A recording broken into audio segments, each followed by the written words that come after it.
Bismillahirrahmanirrahim. Assalamualaikum warahmatullahi wabarakatuh.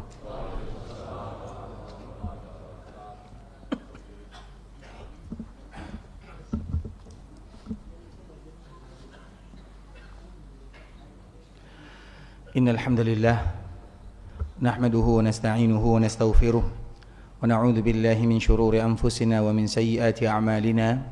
Man yahdihillahu fala mudilla lahu wa man yudlil fala hadiya lahu.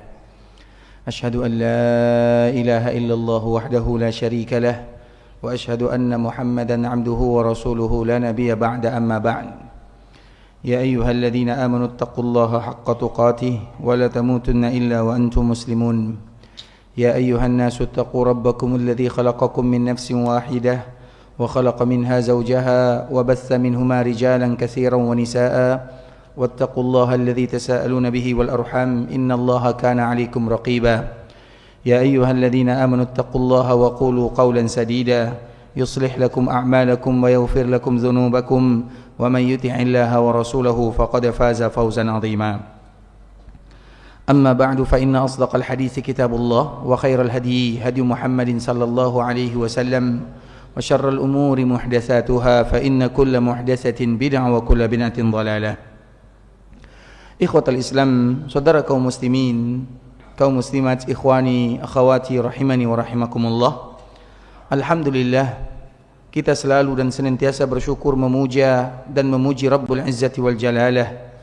Dan di antara bentuk kita memuji Allah Subhanahu wa taala adalah memuji Allah Subhanahu wa taala dengan anggota badan yang kita punya. Memuji Allah Subhanahu wa taala dengan lisan dan kata-kata mudah bagi kaum muslimin untuk melakukannya. Tapi yang paling berat dilakukan adalah memuji Allah dengan anggota badan, artinya dengan beribadah kepada Allah Subhanahu wa taala. Sehingga dengannya Allah Subhanahu wa taala menyebutkan di dalam ayat yang mungkin semua kita hafal, inna hadainahu sabila imma syakira wa imma kafura. Ayat ini kalau seandainya kita perhatikan ikhwatal Islam, inna hadainahu sabil, sesungguhnya kami telah menunjukkan jalan kepada manusia. Ini yang benar, ini konsekuensinya. Ini yang salah, ini juga konsekuensinya. Inna hadainahu sabila imma syakira wa imma kafura. Ketika Allah menunjukkan jalan, maka ada dua keadaan. Bisa jadi bersyukur, bisa jadi kufur kepada Allah Subhanahu wa taala. Namun kalau seandainya kita tinjau dari sisi bahasa, bagi kita yang paham, imma syakira wa imma kafura. Siapa di antara kita yang tahu perbedaannya di sini? Allah Subhanahu wa taala menyebutkan imma syakira wa imma kafura. Dua bahasa tapi tidak sama intonasinya. Yang satu wazannya fa'ilun, yang satu wazannya fa'ulun. Sebenarnya ayat ini, sebenarnya kalau menurut kita, sebenarnya ayat ini bunyinya adalah imma syakira wa imma kafira. Satu intonasi. Paham? Imma syakira wa imma kafira. Sehingga artinya adalah ketika kami menunjukkan jalan kepada manusia, maka setelahnya mereka ada dua keadaan. Ada yang bersyukur, ada yang kufur. Itu makna menurut kita. Tapi tidak demikian yang disebutkan oleh Allah Subhanahu wa taala. Allah menyebutkan imma syakira wa imma kafura. Agar kita tahu kalimat kafura itu artinya adalah kalimat yang menunjukkan mubalaghah. Mubalaghah itu menunjukkan sesuatu yang berlebih, sesuatu yang banyak. Sehingga dari situlah makna daripada ayat ini. Ketika kami menunjukkan jalan kepada mereka, ada di antara mereka yang bersyukur dan banyak di antara mereka yang kufur. Ternyata yang bersyukur itu lebih sedikit dibandingkan dengan mereka yang kufur kepada Allah Subhanahu wa taala. Makna yang bisa kita ambil bahwa bersyukur dengan lisan itu semua kita bisa melakukannya. Alhamdulillah, hadza min fadli Rabbi, Tapi kalau seandainya bersyukur dengan badan, itulah yang sulit bagi kita melakukannya, dan itulah bentuk syukur yang sesungguhnya. Dan semoga kita melaksanakan salat subuh berjamaah di rumah Allah Subhanahu wa taala adalah bagian kita bersyukur kepada Allah Subhanahu wa taala. Kemudian salawat beriringkan salam semoga senantiasa tercurahkan bagi junjungan alam Nabi kita yang mulia, uswah dan qudwah kita bersama, Muhammad bin Abdullah sallallahu alaihi wasallam, yang mana kita tidak akan pernah bosan untuk melantunkan kalimat-kalimat yang indah buat baginda Nabi yang mulia Muhammad bin Abdullah, dan tidak ada kalimat yang paling indah melainkan ucapan salam dan salawat kepada Rasulullah sallallahu alaihi wasallam. Allahumma salli ala Muhammad abduka wa rasuluk kama sallaita ala Ibrahim wa barik ala Muhammad wa ala ali Muhammad kama barakta ala Ibrahim innaka Hamidum Majid. Ikhwatul Islam, saudara kaum muslimin, kaum muslimat, ikhwani akhwati rahimani wa rahimakumullah. Pada kesempatan kali ini kita akan sedikit menyebutkan kesamaan antara Nabi Ibrahim dengan Nabi kita Muhammad bin Abdullah sallallahu alaihi wasallam. Karena bagaimanapun Nabi sallallahu alaihi wasallam adalah hasil daripada doa Nabi Ibrahim. Nabi sallallahu alaihi wasallam pernah mengatakan, ana da'watu abi. Saya ini adalah karena doa ayahku. Artinya kemunculan Nabi di kota Mekkah menjadi utusan terakhir itu tidak terlepas dari andil Nabi Ibrahim, ayahnya Nabi sallallahu alaihi wasallam. Maka dari situlah Nabi mengatakan, ana da'watu Ibrahim. Aku ini adalah karena doa ayahku Ibrahim. Dan bahkan juga sejarah antara Nabi Ibrahim dengan Nabi Muhammad sallallahu alaihi wasallam itu hampir sama. Dan bahkan bentuk fisiknya juga hampir sama. Itulah Nabi Ibrahim yang disebut dengan Khalilullah, dan Nabi Muhammad sallallahu alaihi wasallam juga dipanggil dengan Khalilullah. Maka kalau ada di antara kita yang ingin memuji Nabi, maka katakanlah Muhammadun Khalilullah. Lebih bagus daripada kalimat Muhammadun Habibullah. Karena memang kalimat Khalil itu ada tingkat kecintaan yang paling tinggi. Sedangkan kalimat Habib itu masih jauh di bawah. Bukan tidak boleh kita mengatakannya, tapi untuk menyempurnakan kecintaan kita kepada Nabi sallallahu alaihi wasallam, di antara bentuk pujian yang paling indah kita mengatakan Muhammadun Khalilullah. Sebagaimana Ibrahim juga Khalilullah. Kemudian ikhwatul Islam, di antara bentuk kesamaan Nabi Ibrahim dengan Nabi sallallahu alaihi wasallam banyak, fisiknya, sejarahnya, keadaannya. Bahkan juga ada salah satu anak Nabi sallallahu alaihi wasallam bernama Ibrahim, yang lahir dari seorang wanita yang bernama Maryah Al-Qibtiyah, salah seorang istri Nabi sallallahu alaihi wasallam yang berasal dari Qibit. Qibit itu adalah daerah yang ada di Mesir. Ketika lahir, maka Nabi menamakan anaknya dengan Ibrahim. Kenapa Nabi menamakan anaknya dengan Ibrahim? Sejarahnya sama, ibunya juga sama. Karena ibu Ibrahim berasal dari Mesir, ibu Nabi Muhammad berasal dari Mesir, yang bernama, siapa nama ibu Nabi? Dari Mesir, Hajar alaihissalam. Ketika istri Nabi berasal dari Mesir yang bernama Maryah, maka dinamakan dengan nama ayahnya, karena sama sejarahnya. Dan di antara kesamaannya ikhwatul Islam, sekarang kita akan sebutkan yang pertama tentang Nabi Ibrahim. Nabi Ibrahim adalah seorang Nabi yang tidak satupun di antara umat yang mencelanya. Sedangkan Nabi Muhammad SAW ada yang mencelanya atau tidak? Banyak. Sedangkan Nabi Ibrahim tidak akan pernah kita jumpai ada satu agama yang mencela Nabi Ibrahim alaihissalam. Agama apapun, bahkan semua agama akan mengatakan Ibrahimiyah, karena semuanya menyanjung Nabi Ibrahim. Dan sanjungan tersebut didapatkan oleh Nabi Ibrahim setelah perjuangan yang begitu rumit dan begitu sulit. Nabi Ibrahim itu betul-betul cerdas, pintar. Allah yang memberikan kecerdasan, Allah yang memberikan kepintaran semenjak dia masih kecil. Makanya semalam kita mengajarkan doa. Apa doanya? Allahumma alhimni rushd. Sudah lupa ya? Baru semalam. Allahumma alhimni rushdi wa a'izni min syarri nafsi. Jangan lupa doa ini.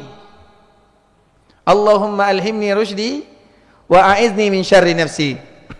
Allah Subhanahu wa taala juga mengatakan tentang Nabi Ibrahim, wa laqad ataina Ibrahima rusydah.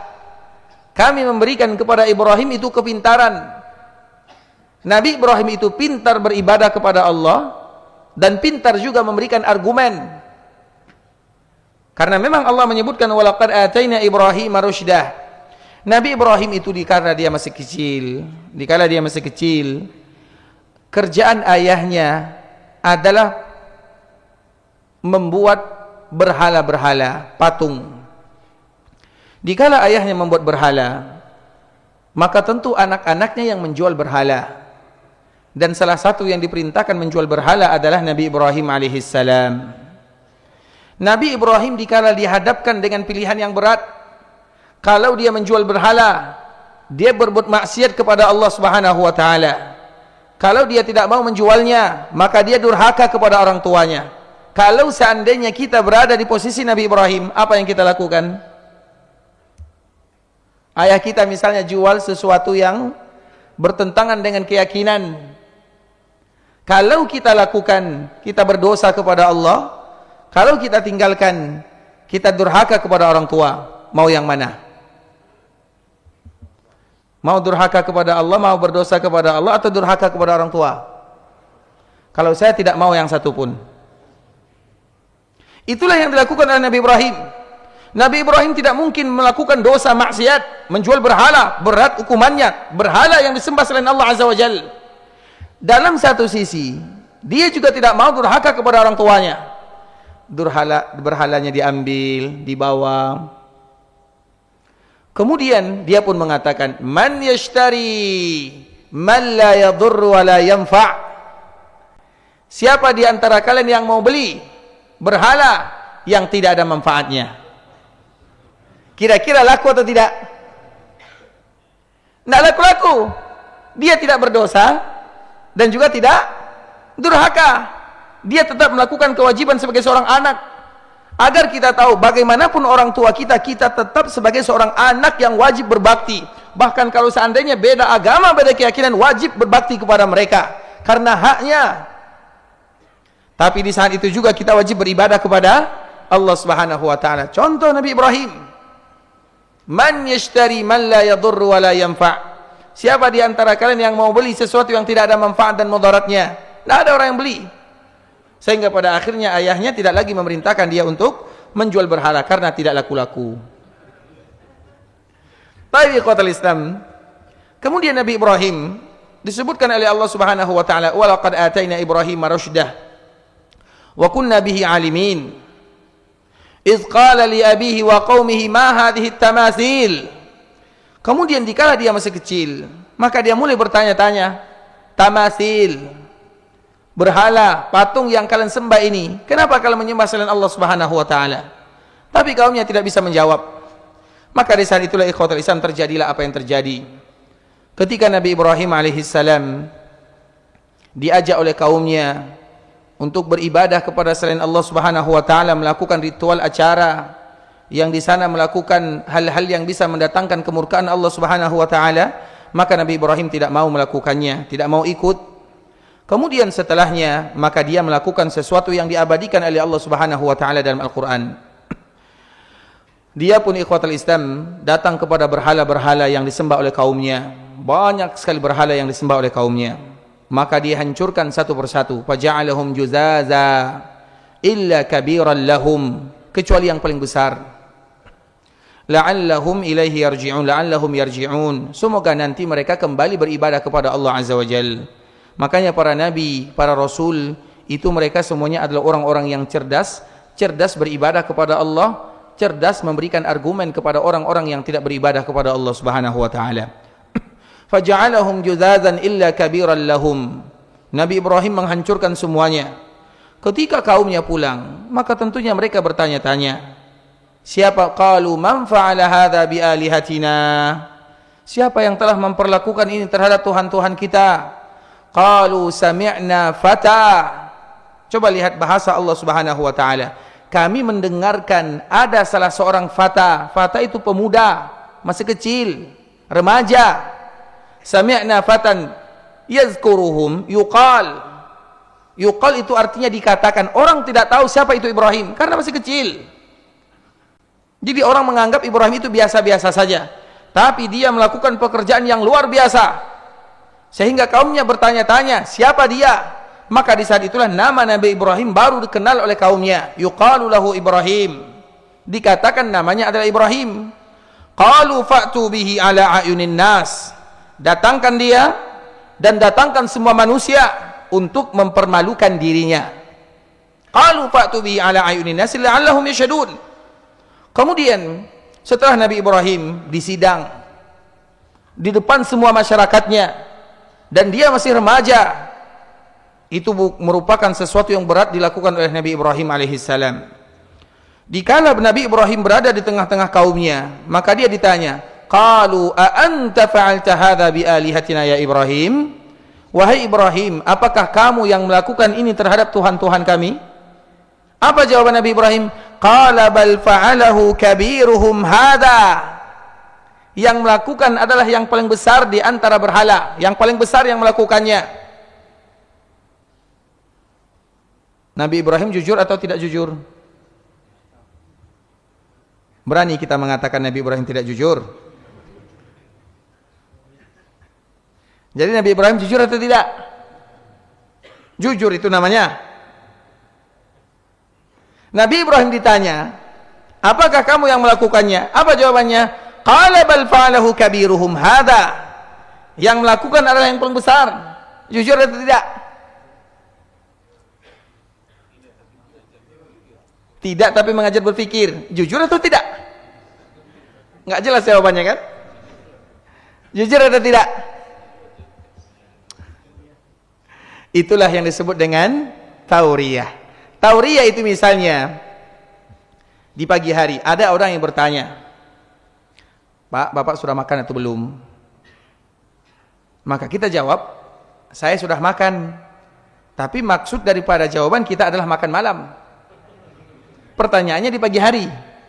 Tidak mungkin orang yang bertanya menanyakan makan malam, tapi maksud kita adalah jujur atau bukan? Pertanyaannya di pagi hari. Kemudian kita mengatakan saya sudah makan. Yang bertanya menganggap lain, yang ditanya bermaksud lain. Paham sampai di sini? Karena Nabi Ibrahim alaihissalam melakukan yang demikian 3 kali. Selama hidupnya Nabi Ibrahim melakukan 3 kali. Tidak mungkin kita mengatakan Nabi Ibrahim berdusta. Nabi yang diridhai oleh Allah Subhanahu wa taala. Namun itu perbuatan yang atau itu sesuatu yang tidak sebenarnya. Tapi juga tidak berdusta, dan itu dilakukan oleh Nabi Ibrahim 3 kali. Itulah yang menyebabkan kenapa Nabi Ibrahim tidak bisa memberikan syafaat kepada kita sebagai umat. Dikala kita datang kepada Nabi Adam, Nabi Adam mengatakan, aku dulu melakukan sesuatu yang Allah larang, aku malu, nafsi, nafsi, nafsi. Datang kalian kepada Nabi Nuh. Dikala kita datang kepada Nabi Nuh mengatakan, aku tidak bisa karena dulu aku meminta sesuatu yang tidak boleh aku meminta. Nafsi, nafsi, nafsi. Datanglah kalian kepada Nabi Ibrahim. Nabi Ibrahim mengatakan, aku tidak bisa karena dulu aku melakukan 3 tadi di dunia. Nafsi, nafsi, nafsi. Kita tidak mungkin mengatakan Nabi Ibrahim tidak mengatakan perkataan yang jujur. Tapi itu juga bukan jujur. Itulah yang menyebabkan Nabi Ibrahim tidak bisa memberikan syafaat kepada kita. Kalau seandainya hanya 3 kali, dan itu pun bisa dikatakan jujur, bisa tidak, maka menyebabkan kita tidak bisa mendapatkan syafaat. Bagaimana kalau seandainya kita berbohong siang dan malam? Apalagi kepada istri, kepada anak, kepada keluarga, kepada tetangga, agar kita tahu bagaimana Allah menjaga para nabinya. Kemudian ikhwatul Islam, mana yang 3 kalinya? Yang pertama, dikala Nabi Ibrahim alaihissalam diajak oleh kaumnya, wahai Ibrahim, ayo kita melakukan acara, kita ikut. Apa jawaban Nabi Ibrahim? Faqala inni saqim, aku sedang sakit. Nabi Ibrahim sehat. Dikala dia mengatakan faqala inni saqim, aku sedang sakit, maka kaumnya menganggap dia sedang sakit. Sakit betulan. Tapi yang dimaksud oleh Nabi Ibrahim bahwa yang sakit adalah hatinya. Betul atau salah? Betul atau salah? Dia sehat. Dikala dia ditanya, saya sakit, yang dia maksud adalah hatinya yang sakit, jasadnya alhamdulillah. Maka itulah yang disebut dengan tauriyah. Lain yang dipahami oleh sang penanya, lain yang dimaksud oleh yang menjawab. Kemudian ikhwatul Islam, yang kedua berkaitan dengan keluarganya yang bernama Sarah. Ketika mereka memasuki sebuah daerah yang bernama Mesir, di daerah tersebut tidak boleh ada wanita yang memiliki paras yang indah kecuali diambil oleh raja. Dan orang yang paling cantik di dunia, wanita yang paling cantik di dunia adalah Hawa, ibunda kita bersama. Kemudian sebahagian daripada kecantikan Hawa diberikan kepada Sarah. Artinya Sarah itu adalah wanita yang paling cantik di dunia. Dikala melewati sebuah daerah, maka tentunya raja mengatakan, atau orang-orang yang ada di sana mengatakan, wanita ini tidak pantas kecuali untuk raja. Di saat itulah Nabi Ibrahim tidak ada pilihan. Karena kalau seandainya Nabi Ibrahim tahu, kalau seandainya Nabi Ibrahim atau wanita ini punya suami, otomatis suaminya dibunuh. Tidak mungkin menikah dengan wanita yang punya suami. Kalau seandainya Nabi Ibrahim mengatakan saudara, berarti saudara dimuliakan. Ipar kalau bahasa kitanya. Maka dari situlah Nabi Ibrahim mengatakan, wahai Sarah, kalau nanti kamu ditanya, maka jawablah, aku adalah saudaramu. Betul atau salah?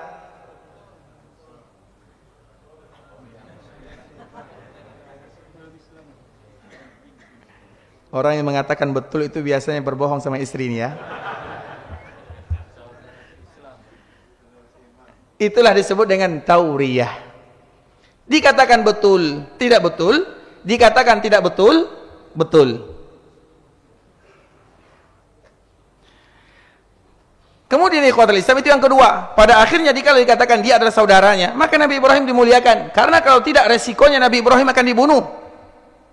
Itu yang kedua. Dan yang ketiga tadi, dikala Nabi Ibrahim ditanya, a anta fa'alta hadza bi alihatina ya Ibrahim? Apakah engkau yang melakukan ini wahai Ibrahim? Qala bal fa'alahu kabiruhum hadza. Yang melakukan yang besar. Karena memang tinggal yang besar, dan diletakkan di yang besar itu ada apa namanya? Kapak juga ya, sama di sini ya. Diletakkan di sana. Sehingga orang-orang menganggap yang menghancurkan yang besar, tapi yang dimaksud oleh Nabi Ibrahim yang menghancurkan yang besar ini dia. Tangan ini. Makanya yang besar, tangan jari yang besar yang mana? Ibu jari. Kenapa ibu jari disebut dengan ibu jari? Biasanya kalau ibu tidak ada, apa yang terjadi? Kalau ibu tidak ada ibu negara. Contoh misalnya, tidak ada ibu pertiwi misalnya, tidak ada ibu jari. Kalimat ibu itu ikhwatul Islam menunjukkan sesuatu yang penting dalam kehidupan. Ibu jari, coba pegang sesuatu tanpa menggunakan ibu jari, bagaimana keadaannya? Lemah.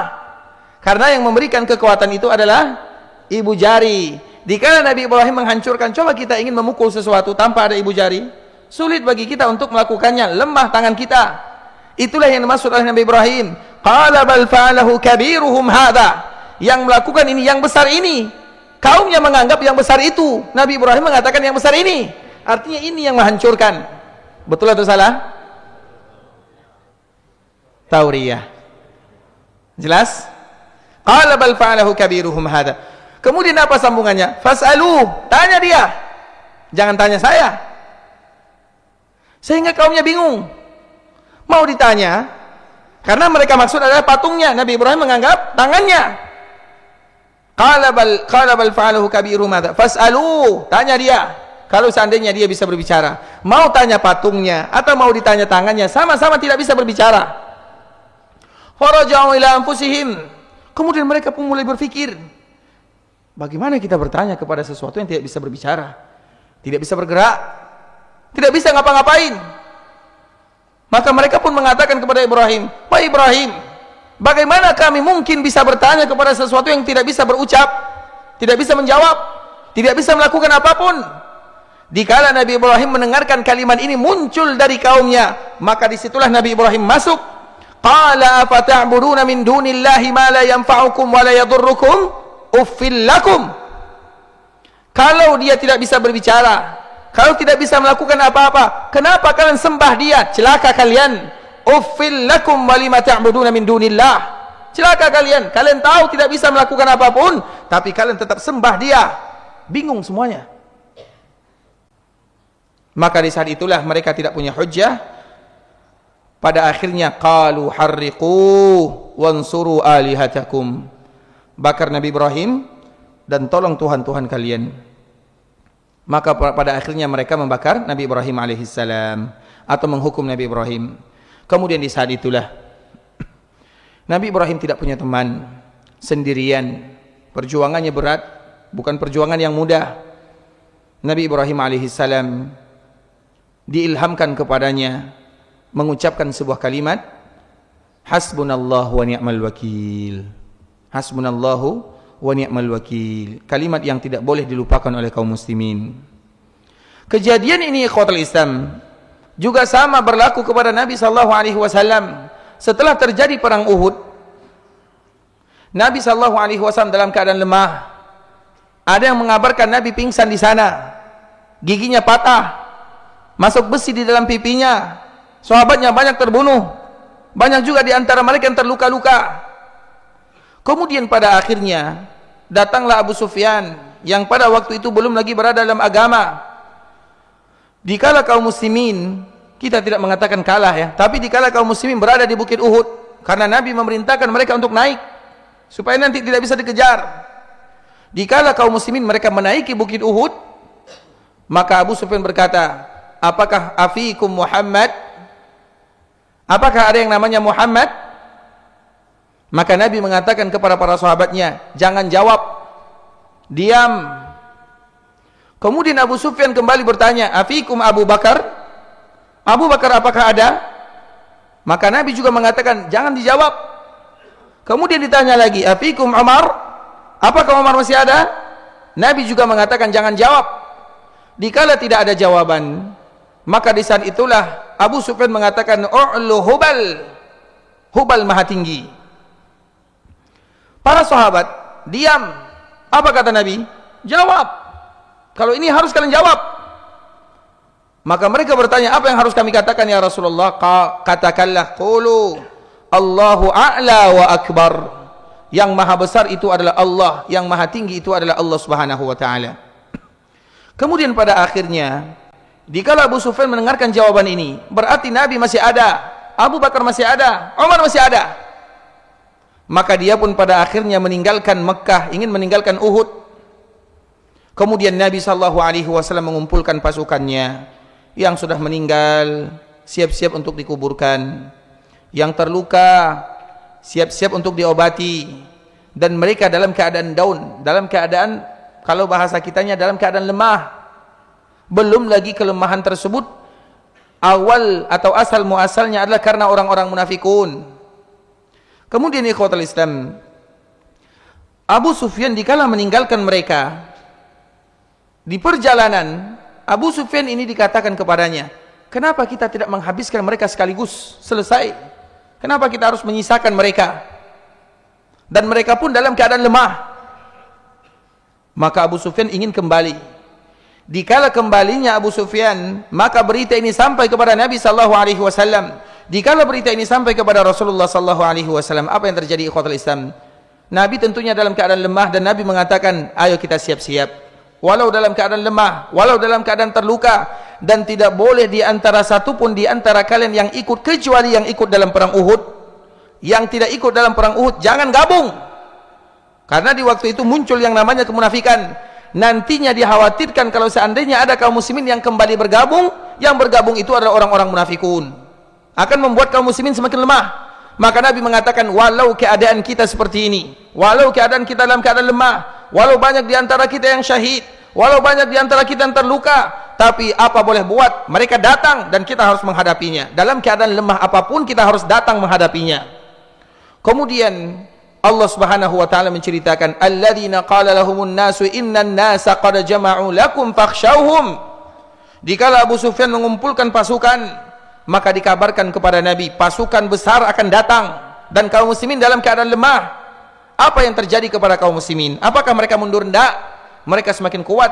wa qalu hasbunallah, dan mereka senantiasa mengucapkan hasbunallah wa ni'mal wakil.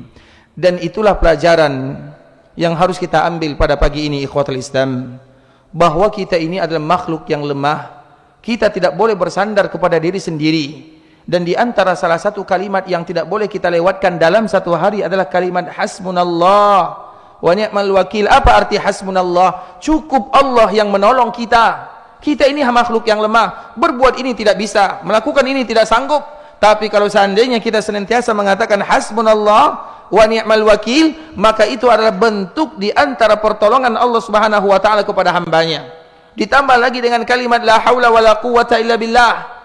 Kalimat ini disebutkan oleh para ulama dengan kalimat isti'anah, kalimat di mana seorang muslim senantiasa minta pertolongan kepada Allah Subhanahu wa taala, disebut dengan isti'anah. Dulu ikhwatul Islam, ketika Allah Subhanahu wa taala menciptakan malaikat, jumlahnya 8 orang. Tugas mereka khusus untuk memikul arasy. Arasy itu adalah makhluk yang paling besar. Makhluk Allah yang paling besar adalah arasy. Dan arasy adalah makhluk yang pertama kali diciptakan oleh Allah Subhanahu wa taala. Bumi dibandingkan dengan kursi, wasi'a kursiyyuhus samawati wal ard, bumi kita di mana kita berada, dibandingkan dengan kursi Allah, itu tidak ada apa-apanya. Ibarat koin yang dilemparkan di padang Sahara, koin itu adalah buminya, padang Sahara yang luas adalah kursinya, tidak ada apa-apanya. Itu baru antara bumi dengan kursi, antara kursi dengan arasy. Begitu juga ibarat koin yang dilemparkan itu adalah kursinya, arasy itu yang luasnya. Kalau demikian antara kursi dengan arasy, bagaimana antara arasy dengan bumi? Tidak ada apa-apanya. Agar kita tahu bahwa arasy itu adalah makhluk yang paling besar, kalau demikian arasy, bagaimana dengan Allah Subhanahu wa taala? Maka kita mengatakan Allahu Akbar. Kemudian ikhwatul Islam, maka Allah menciptakan malaikat. Allah menciptakan malaikat bukan berarti Allah memerlukan malaikat, tidak. Arasy sudah ada. Adanya malaikat, tidak adanya malaikat, arasy sudah ada. Tapi Allah menciptakan malaikat, tugasnya hanya satu, memikul arasy. Jumlahnya 8 orang atau 8 malaikat. Kemudian dikala mereka diciptakan oleh Allah Subhanahu wa taala, Allah katakan tugas kalian adalah memikul arasy. Mereka pun semuanya bertanya, ya Allah, bagaimana mungkin kami bisa melakukannya? Arasy yang begitu besar, tidak mungkin kami melakukannya. Maka di saat itulah Allah mengajarkan la haula wala quwwata illa billah. Banyak kadang-kadang masalah yang kita hadapi di dunia dan kita tidak tahu mana jalan keluarnya. Tidak ada di antara kita yang bisa menyandarkan dirinya kepada dirinya. Tapi kita diajarkan oleh agama, dibimbing oleh baginda Nabi yang mulia untuk selalu menyandarkan semua urusan kepada Rabbul Izzati wal Jalalah. Bahkan di antara salah satu kalimat yang indah, Allahumma inni atabarra'u min hawli wa quwwati wa altaji'u ila hawlika wa quwwatik. Ya Allah, aku berlepas diri dari kekuatan yang aku punya, aku berlepas diri dari kesanggupan yang ada, tapi semuanya aku serahkan kepadamu. Itu adalah kalimat yang dibaca oleh kaum muslimin. Allahumma inni atabarra', aku berlepas diri, ternyata aku ini tidak apa-apanya, tidak ada apa-apanya. Maka di antara salah satu kalimat yang diajarkan oleh Nabi, agar kita selalu menyandarkan semua masalah kepada Allah dalam sesulit apapun. Nabi Ibrahim mengatakan kalimat ini dikala dilemparkan ke dalam api, maka di saat itulah api berubah menjadi dingin dan selamat. Nabi Muhammad juga mengucapkan kalimat ini dikala ingin diserang dalam keadaan lemah, maka seketika itu juga pasukan orang-orang yang dipimpin oleh Abu Sufyan kembali mundur dengan ungkapan hasbiyallahu wa ni'mal wakil. Begitulah keadaan kaum muslimin. Kita menghadapi masalah-masalah yang tidak ringan dalam kehidupan, dan itu adalah lika-likunya. Maka jangan pernah bosan dan lupa mengucapkan hasbiyallahu wa ni'mal wakil. Dan juga di antara salah satu doa yang diajarkan oleh Nabi sallallahu alaihi wasallam, ini doa ini harus kita hafal, terutama kita harus mengucapkannya indal karb. Al-karb itu artinya dikala masalah muncul, dikala kita sedang sulit, dikala tidak ada tempat mengadu, tidak ada tempat kita bercurhat, dikala masalah-masalah kita menemukan jalan buntu, maka di saat itulah kita mengadu kepada Rabbul Izzati wal Jalalah. Kalimatnya mudah. La ilaha illallahu Rabbul Arsy, la ilaha illallahul azim al-halimul azim. La ilaha illallah al-azimul halim. La ilaha illallah Rabbul Arsyil azim. La ilaha illallah Rabbus samawati wal ardi wa Rabbul Arsyil karim. Ada 3 kata. Yang pertama, la ilaha illallah al-azim al-halim. Tiada ilah yang berhak disembah kecuali Allah yang azim, yang halim. Azim yang maha agung, halim sayang kepada hambanya. La ilaha illallah Rabbul Arsyil azim. Tiada ilah yang berhak disembah kecuali Allah, Rabbnya arasy yang sangat agung, yang sangat besar. La ilaha illallah Rabbus samawati wal ard wa Rabbul Arsyil karim. Tiada ilah yang berhak disembah kecuali Allah Subhanahu wa taala yang memiliki langit dan bumi. Rabbul Arsyil karim, yang memimpin atau yang menguasai arasy yang sangat mulia. Dengan 3 kata ini ikhwatul Islam, maka dengan itu pula lah Allah Subhanahu wa taala akan memberikan pertolongan dan kemudahan kepada kita bersama. Dan semoga Allah Subhanahu wa taala senantiasa memberikan kemudahan dalam setiap urusan yang kita hadapi. Karena kita tidak akan bisa mengadu kepada manusia, tapi sering-seringlah kita mengadu kepada Allah Subhanahu wa taala. Dan di antara bentuknya adalah dengan kalimat-kalimat yang indah. Kalimat la ilaha illallah apabila ada dalam satu kata, ada dalam satu tempat, maka akan merubah semuanya. Kita contohkan misalnya, tempat yang paling disukai oleh Allah Subhanahu wa taala adalah masjid.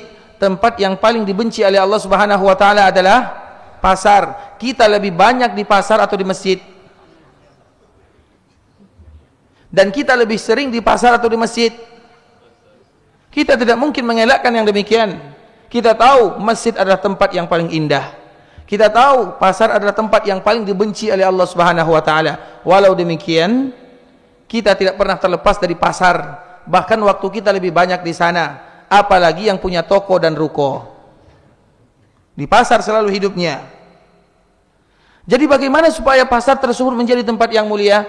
Maka kita mengucapkan doa la ilaha illallah wahdahu la syarikalah ila akhiril hadis, sampai kepada hadis yang terakhir. Apa yang terjadi apabila kalian masuk ke tempat yang paling dibenci oleh Allah dengan kalimat ini? Allah berikan kepada kalian 1000 kebaikan dan dihapuskan 1000 kesalahan. Tempat yang paling dibenci berubah menjadi ibadah.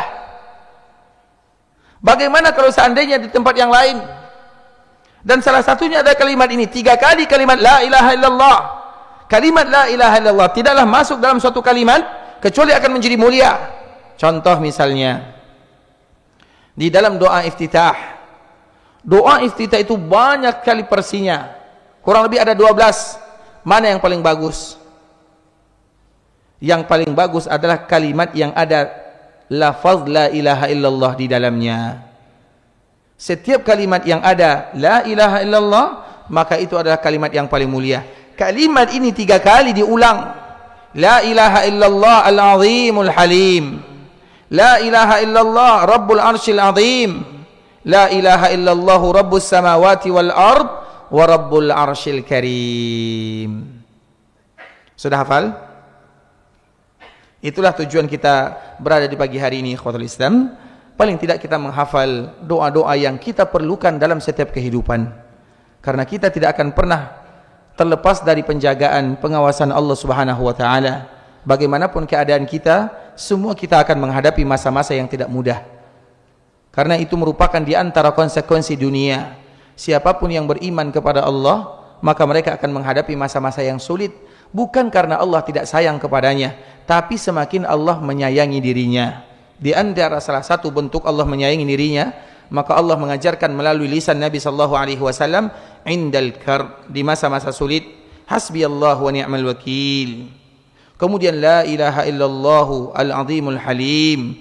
La ilaha illallah Rabbul Arsyil Azim. La ilaha illallah Rabbus samawati wal ardi wa Rabbul Arsyil Karim. Ada yang sudah hafal? Baik, silakan maju ke sini. Wah, karena pagi hari ya, sambil murajaah. Baik, silakan. Ada mic yang lain, Ustaz?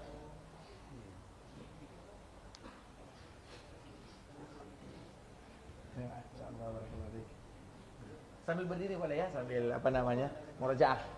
Pagi ini biasanya waktu yang paling bagus murajaah kan? Baik. Masyaallah. Barakallahu fiik. Hasbiyallahu wa ni'mal wakil. Baik, yang pertama. La ilaha illallahul azimil halim. La ilaha illallah rabbul arsyil azim. La ilaha illallah rabbus samawati wal ard rabbul arsyil karim. Artinya, cukuplah Allah bagi penolongku. Tidak ada ilah yang berhak diibadahi kecuali Allah. Terus. Yang maha agung, yang maha penyayang. Baik. Tidak ada ilah yang berhak diibadahi kecuali Allah yang memiliki arsy yang agung. Baik. Tidak ada ilah yang berhak diibadahi kecuali Allah, Tuhan langit dan Tuhan bumi yang memiliki arsy yang mulia. Masya Allah. Silakan, Masya Allah. Jazakallah khairan. Tadi ikhwatul Islam, tidak boleh ada di antara kita yang keluar masjid ini kecuali sudah hafal doa ini. Sepakat ya?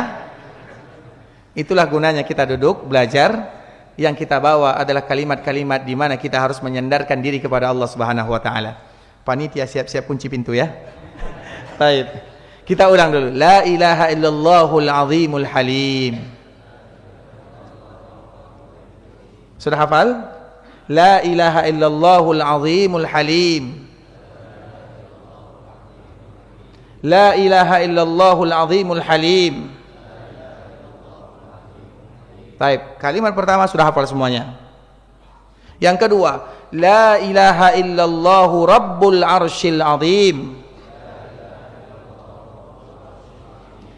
La ilaha illallahu rabbul arsyil azim. La ilaha illallahu rabbul arsyil azim. Yang kedua sudah hafal? Baik, yang ketiga, la ilaha illallahu rabbus samawati wal ard.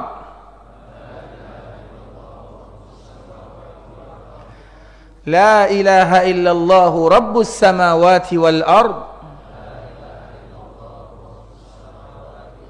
wa rabbul arsyil karim.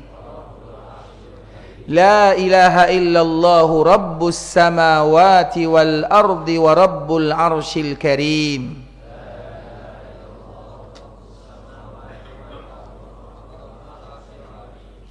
Rabbul Arsyil Karim yang terakhir, Rabbul Arsyil Azim yang pertengahan. Kita ulang dulu mungkin satu kali atau dua kali lagi ikhwatul Islam agar kita mudah menghafalnya. Karena awalnya semuanya adalah kalimat la ilaha illallah. Bukankah kita dianjurkan memperbanyak mengucapkan kalimat yang mulia ini? Apalagi ditambah dengan kalimat-kalimat setelahnya. La ilaha illallahul azimul halim. La ilaha illallahu rabbul arsyil azim. La ilaha illallahu rabbus samawati wal ardi wa rabbul arsyil karim.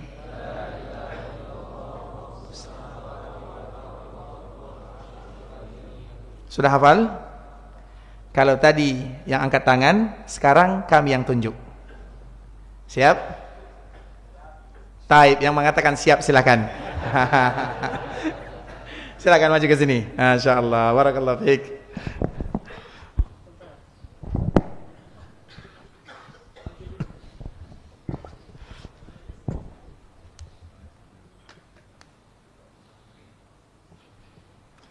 La ilaha illallahul azimul halim. La ilaha illallahu rabbul arsyil azim. La ilaha illallahu rabbus samawati wal ardi wa rabbul arsyil karim. Silakan. Masyaallah. Tengok jemaah ya. Baik. Silakan. La ilaha illallahul azimul halim. Baik. La ilaha illallah rabbul arsyil azim. La ilaha illallah rabbus samawati wal ard wa rabbul arsyil karim. Artinya, tidak ada Tuhan yang wajib disembah selain Allah yang Maha Agung dan Maha Penyayang. baik. Tidak ada Tuhan yang wajib kita sembah selain Allah yang memiliki arsy yang mulia. Tidak ada arsy yang besar ya. Tidak ada Tuhan yang tidak ada Tuhan yang wajib disembah selain Allah yang Tiada ilah yang berhak disembah. tiada ilah yang berhak disembah kecuali Allah, Tuhannya langit dan bumi yang memiliki arsy yang mulia. Masya Allah, silakan, terima kasih ya. Masya Allah, barakallahu fiik. Saya salah tayyib, barakallahu fiik. Taib, kita kasih kesempatan kepada yang lebih tua. Nah, siapa yang lebih tua? Ada? Ada yang mau? Taib, kalau tidak ada yang tua, yang paling kecil lah. Siapa yang paling kecil yang hafal? Silakan sini nak. Masya Allah, barakallahu fiik. Sini nak, masya Allah.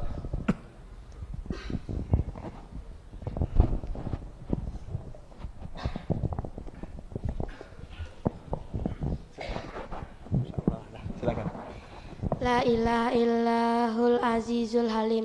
La ilaha illahu rabbul arsyil azim. La ilaha illahu rabbus samawati wal ardi wa huwa Ala kulli syai'in qadir. La ilaha illahu rabbus samawati wal ardi wa rabbul arsyil azim.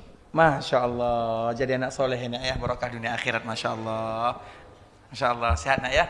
Semoga menjadi anak yang saleh diridhai oleh Allah Subhanahu Wa Taala. Baik, barakallahu fikum ikhwatul Islam. Kita tidak berlama-lama ya, sampai di sini cukup ya. Waktu syuruk masih berapa menit lagi? Sudah masuk ya, taib ikhwatul Islam. Kalau ada yang bertanya maka kami persilakan, barakallahu fikum. Silakan Pak. Ini sebentar Pak ya, ini dulu yang silakan.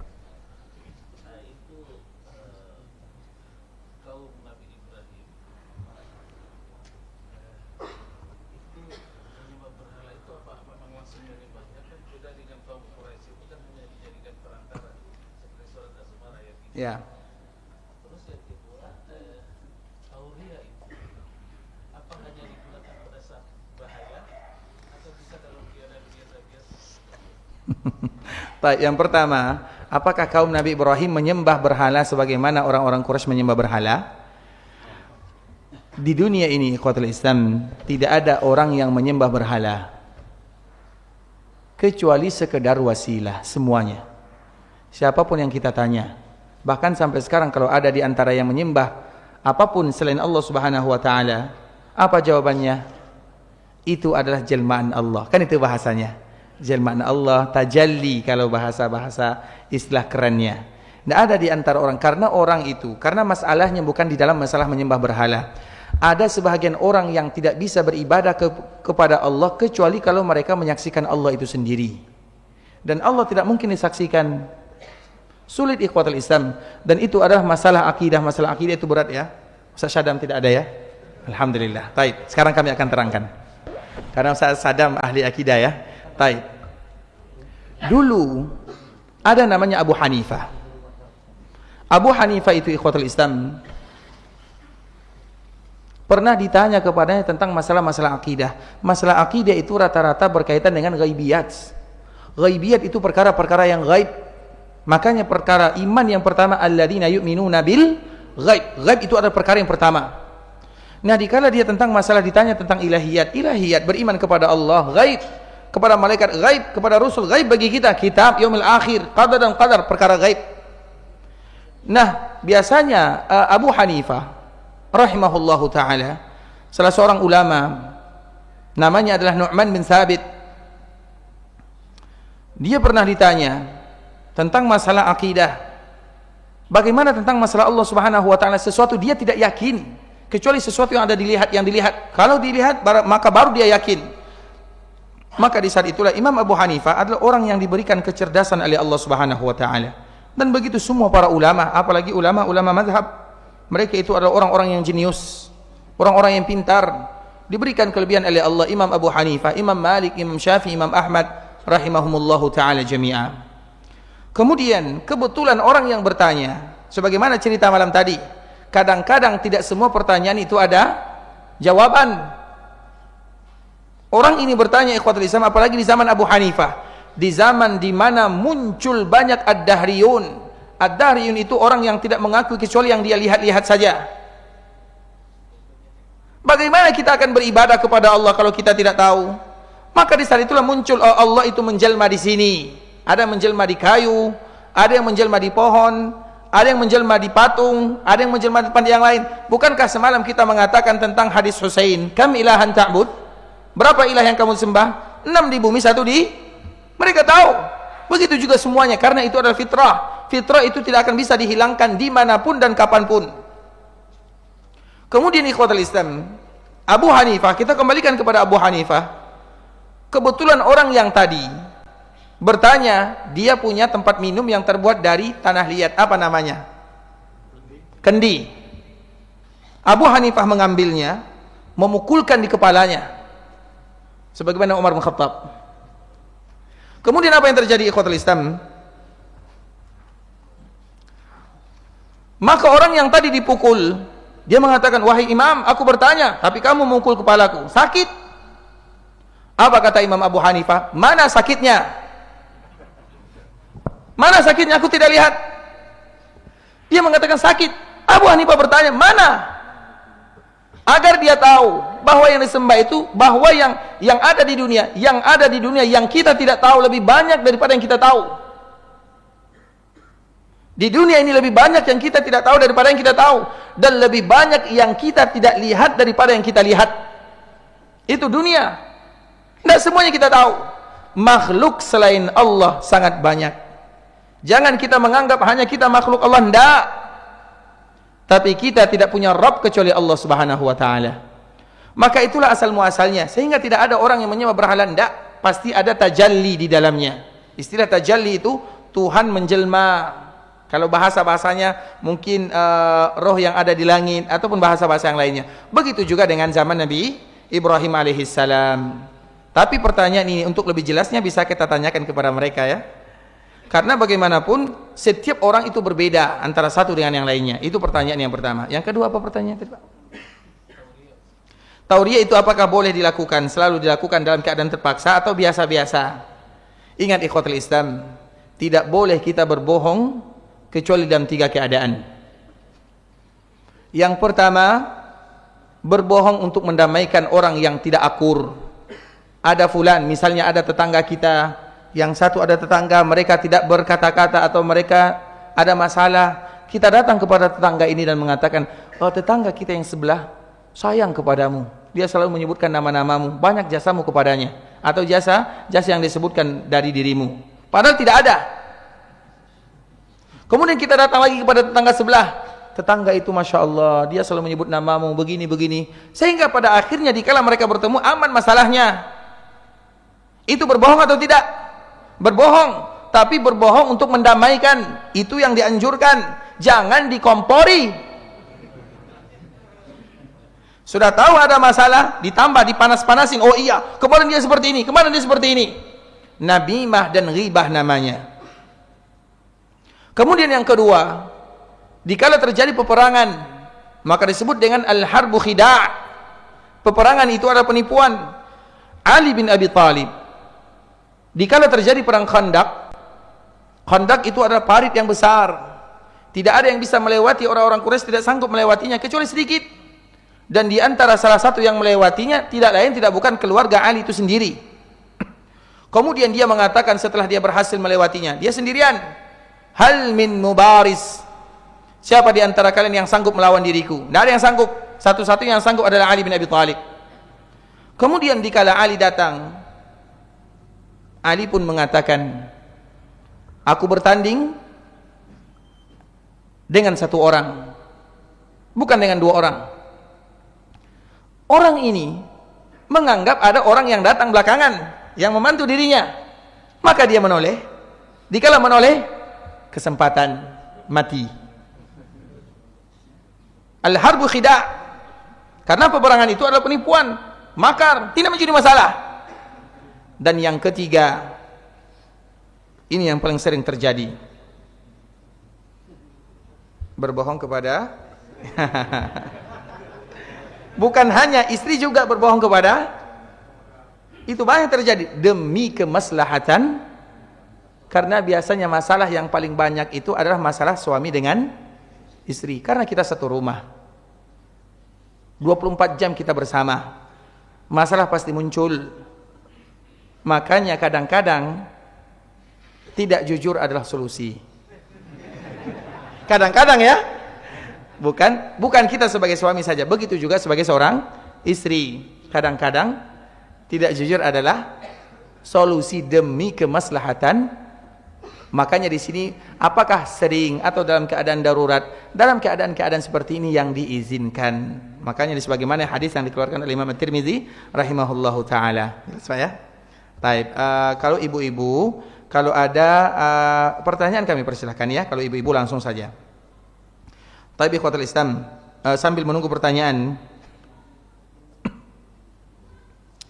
saya seorang istri yang punya usaha. Ketika saya ingin membantu berupa uang atau barang kepada orang tua atau keluarga lainnya, saya selalu menyebut pemberian suami. Apakah saya berdosa mengingat modal usaha saya juga dari pemberian suami?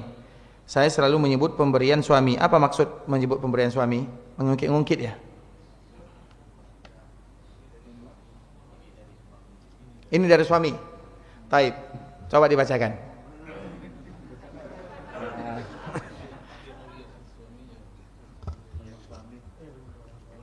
Apa maksud dari pertanyaannya?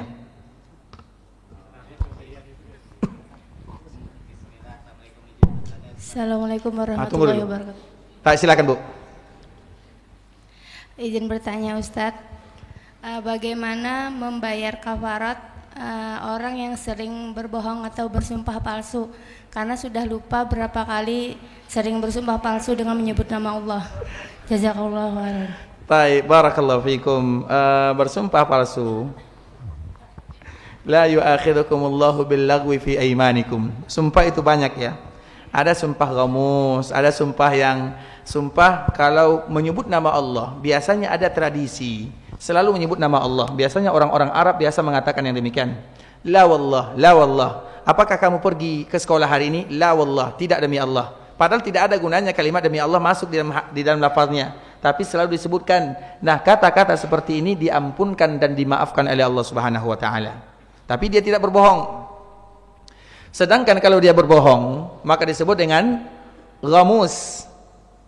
Ghamus itu ibarat seseorang yang memasukkan dirinya ke sesuatu yang akan membuat dirinya celaka dan binasa, maka disebut dengan yaminul ghamus, yaitu sumpah yang bohong dan dusta. Maka disebutkan kafaratnya oleh Allah Subhanahu wa taala, it'amu asyarati masakin, memberikan makan kepadanya atau memberikan makan 10 orang miskin, memerdekakan budak, memberikan makan 10 orang miskin, atau memberikan pakaian kepada mereka. Masalahnya, orang yang selalu bersumpah palsu itu orang kaya. Kalau memberikan makan 10 orang miskin biasa. Paham?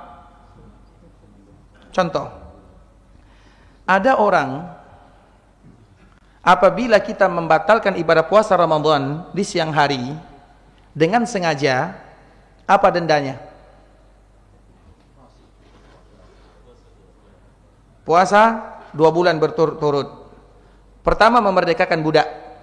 Yang kedua, puasa 6 bulan berturut-turut.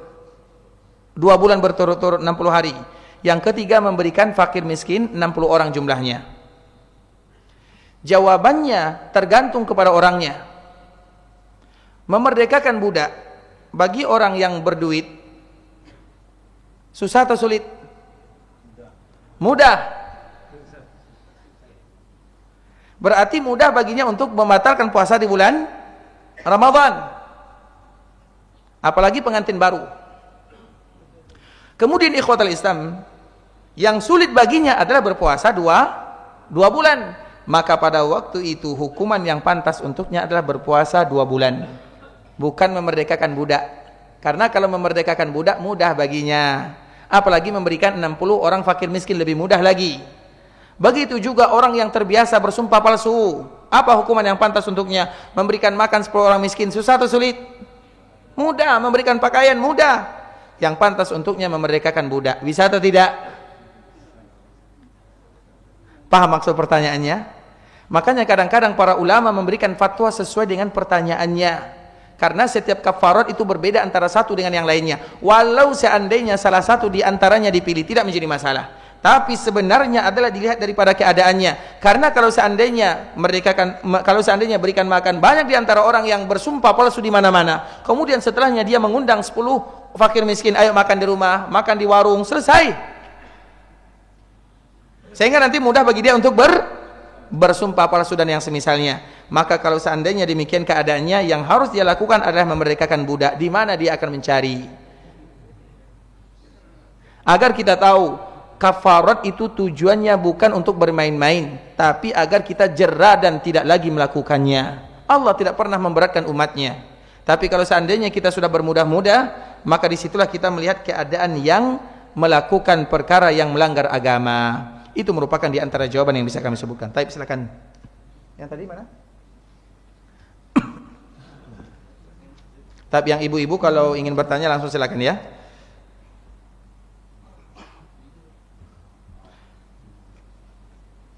Tapi sebelum pertanyaan ini kita baca, pertanyaan pasar paling dibenci oleh Allah Subhanahu wa taala. Kenapa pasar tempat yang paling dibenci oleh Allah Subhanahu wa taala?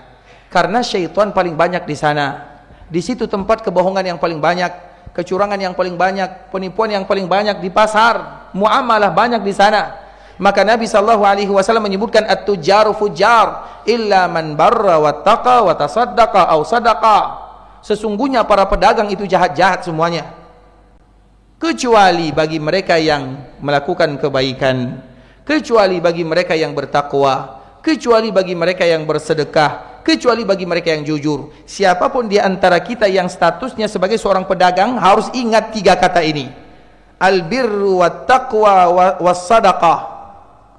Siapapun di antara kita yang statusnya sebagai seorang pedagang, ingat 3 ini. Kalau kita lupa akan 3 ini atau sulit melakukannya, maka kita masuk ke dalam hadis Nabi, at-tujaru fujar. Para pedagang itu jahat, kecuali mereka yang jujur, berbuat baik, atau bersedekah, atau jujur. Dan itu banyak terjadi di pasar. Karena syaitan banyak di sana. Tempat di mana manusia berkumpul. Kalau di masjid, syaitan ada atau tidak? Ada juga, tapi kalau azan dia kabur. Kalau disebutkan nama Allah dia kabur. Tapi kalau di pasar, di mana dia kabur? Kemana dia pergi? Makanya pasar itu tempat yang paling tidak disukai oleh Allah Subhanahu wa taala. Karena itu tempat berkumpulnya syaitan untuk mengganggu anak Adam dikala mereka bermuamalah. Manusia berkumpul di sana dan kita memerlukannya setiap hari. Kita tidak bisa terlepas darinya, kecuali mereka yang punya sifat yang tadi telah kita jelaskan.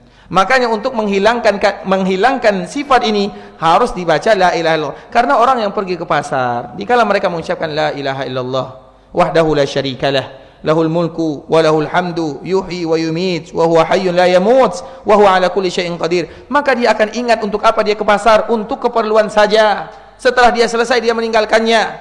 Maka para ulama menyebutkan, jadilah kalian orang yang terakhir kali masuk ke pasar, dan jadilah yang pertama kali keluar darinya, untuk mengurangi resiko digoda dan diganggu oleh syaitan. Karena bagaimanapun kita tidak kuat di hadapan syaitan. Kita ini adalah hamba yang lemah.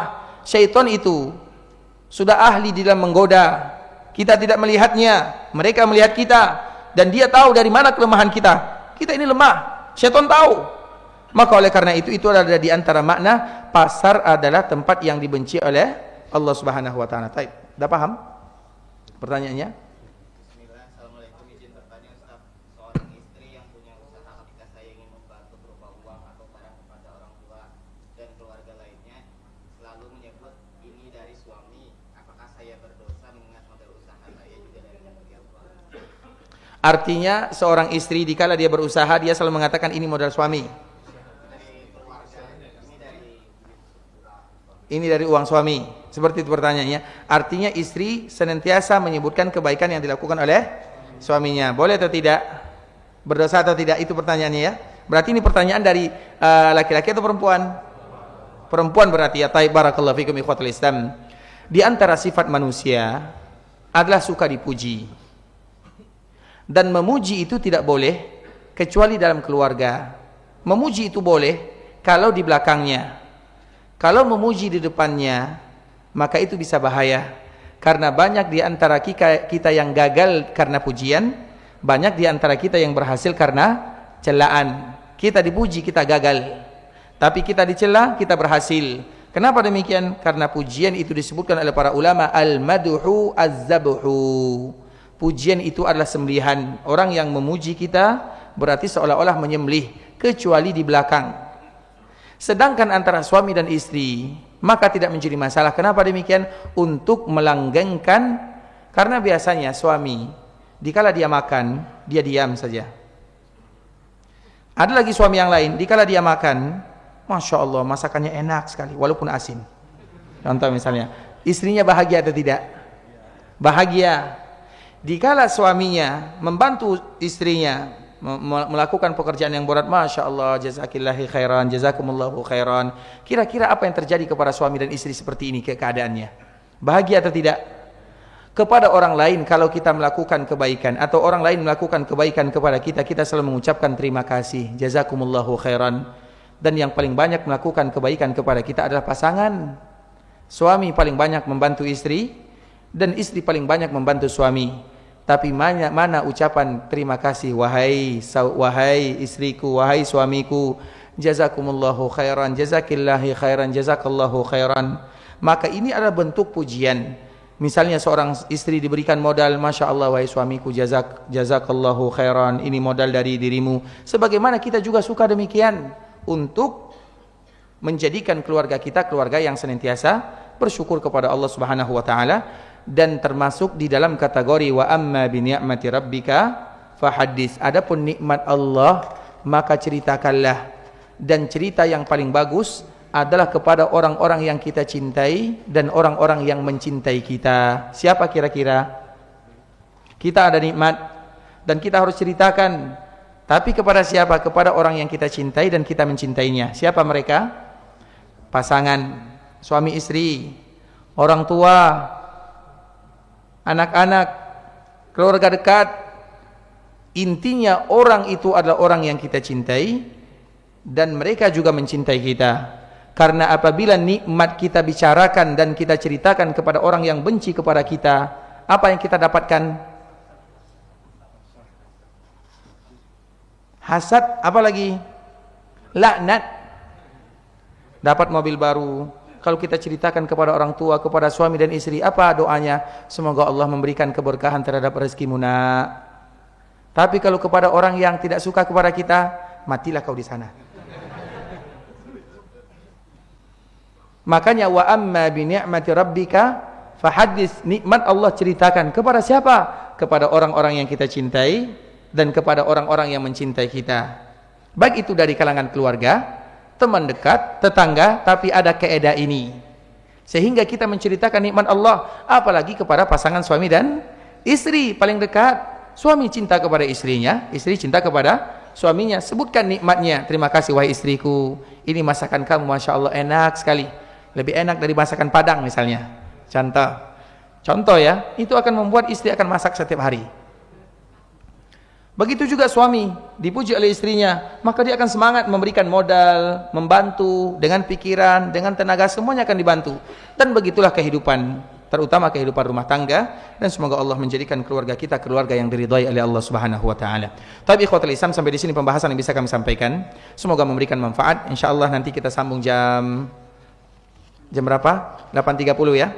Jam 8.30. Semoga Allah berikan kemudahan kepada kita bersama, dan selalu kita berdoa kepada Allah Subhanahu wa taala. Dan tidak ada doa yang terindah kecuali kita bermohon kepada Allah agar Allah ampunkan dosa kita, berikan pahala dalam setiap langkah dan amal ibadah, dan Allah menjadikan kita orang-orang yang ikhlas kepadanya. Allah Subhanahu wa taala memberikan kebaikan kepada kita di dunia, dan Allah hadiahkan kepada kita bersama surga untuk selama-lamanya. Barakallahu fikum wa jazakumullahu khairan. Subhanakallahumma bihamdika asyhadu an la ilaha illa anta astaghfiruka wa atubu ilaik. Wa sallallahu wa sallam ala nabiyyina Muhammadin wa ala alihi wa sahbihi wa sallam tasliman katsira. Assalamualaikum warahmatullahi wabarakatuh.